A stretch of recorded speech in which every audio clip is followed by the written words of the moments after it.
Good morning everyone. তো সকাল সকাল ঘুম থেকে উঠে আমি ব্রাশ নিয়ে চলে এসেছি বাইরে। দেন ফ্রেশ হয়ে এসে আমি এখানে আমার স্কিন কেয়ারটা করে নেব। স্কিন কেয়ার পর চলে এসেছিলাম আয়নার সামনে। জানোই তো কেমন ঠান্ডা পড়ছে, তাই পরে নিয়েছিলাম স্টল আর ডবল সোয়েটার। দেন চলে এসেছি ব্রেকফাস্ট করার জন্য। ব্রেকফাস্টে ছিল ডিম সেদ্ধ, মুড়ি আর চাটার ক্লিপ নেওয়া হয়নি। ব্রেকফাস্ট সেরে সোজা চলে গেলাম ছাদে to enjoy the morning Sunshine. Nahid যখন বসতে যাওয়ার জন্য চেয়ারটা আনছিল, ও খেয়ালই করেনি যে চেয়ারে জল ছিল, আর ওর কাণ্ড দেখে আমি কিছুতেই হাসি থামাতে পারছিলাম না। এখানে বসে বসে আমি ভাবছিলাম, আমার নখগুলো যদি অন্য মেয়েদের মতো লম্বা আর স্লিম হতো তাহলে কতই না ভালো লাগতো। অনেস্টলি আমার নখগুলো এতই ছোট যে আমি নেল পলিশও ঠিক মতো দিতে পারি। আর এইখানে এরা দুজন কাদা দিয়ে কি করছিল ঠিক বুঝতে পারছিলাম না। মনে হয় কোনো কিছু বানাবে, তাই আমি ওদের ভিডিও করছিলাম। সো ছাদ থেকে নেমে এসে আমি চিকেন রান্নার প্রস্তুতি নিচ্ছিলাম। মা অলরেডি জিরে রসুন আদা বাটা তৈরি করে রেখেছিল। দেন আমি কড়াইতে তেল দিলাম, দেখলাম তেলও শেষ। তখন আর একটা নতুন বোতল খুললাম,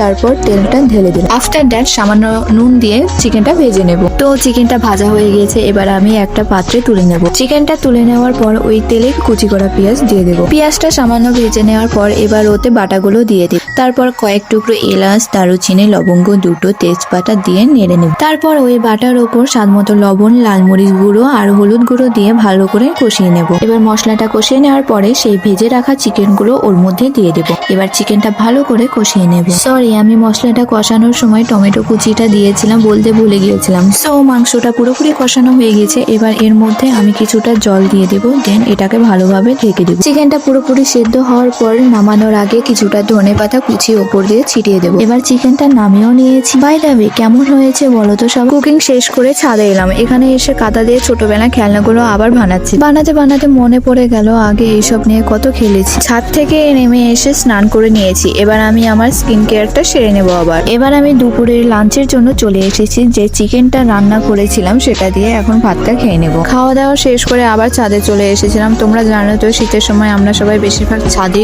টাইম কাটাই। তো এখানে এসে আমি আমার গুলুমুলুকে নিয়ে একটু খেলছিলাম। আর এই যে আমার সিস মন্টু, এখানে ও বসে বসে পোজ মারছিল, আমি ভিডিও করছিলাম, তাই যার জন্য আমি এতক্ষণ ধরে ছাদে ওয়েট করছিলাম। এই চলে এসেছে, তার এন্ট্রি হওয়ার জন্য আমি অপেক্ষা করছিলাম। আর এই যে ইনি এন্ট্রিও নিয়ে নিয়েছিলেন, লিমু।